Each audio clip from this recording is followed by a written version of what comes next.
সালটা 2023। আলিপুরদুয়ারে মাসির বাড়িতে গিয়েছিলাম ঘুরতে, আর সেই সময়ই একটা অদ্ভুত নাম শুনি, টোটোপাড়া। নামটা শুনে প্রথমে একটু অবাক হয়েছিলাম, মনে হয়েছিল এ আবার কেমন নাম। তাই কৌতূহল বশেই জিজ্ঞেস করেছিলাম অনেক কিছু, আর তারপরে যা জানলাম তা সত্যিই অবাক করার মতো। ভারত ভুটান সীমান্তের আলিপুরদুয়ার জেলায় রয়েছে ছোট্ট একটা গ্রাম, টোটোপাড়া। আর এই গ্রামেই বসবাস করে ভারতবর্ষের অন্যতম ক্ষুদ্র এবং ঝুঁকিপূর্ণ জনজাতি টোটো সম্প্রদায়। জনসংখ্যার দিক থেকে দেখলে ওরা মাত্র 1700 জন। ভাবুন তো, আমাদের এই 140 কোটির দেশে একটা সম্প্রদায় নাকি মাত্র 1700 জন, কি অদ্ভুত না? এখানকার মানুষের চলতি ভাষা হলো টোটো ভাষা।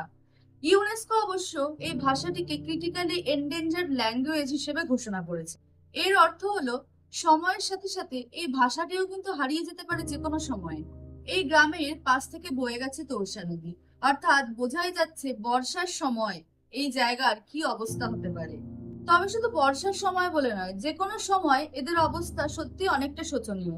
তার কারণ এদের কাছে না আছে ইনকামের প্রপার সোর্স, না আছে হেলথ ফেসিলিটি, না আছে এডুকেশনের প্রপার ব্যবস্থা। এই সীমিত রিসোর্সের মধ্যেও তারা লড়াই করে চলেছেন প্রতিনিয়ত।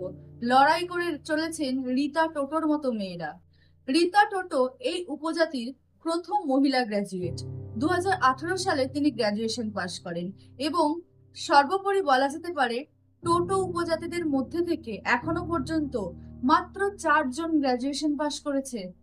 কলকাতা শহরে যেখানে প্রত্যেকটা ঢিলছোড়া বাড়িতে ঘরে ঘরে গ্র্যাজুয়েট, ঠিক সেই মুহূর্তে দাঁড়িয়ে এই টোটো উপজাতিদের কাছে শিক্ষা যেন প্রায় আকাশের চাঁদের সমান।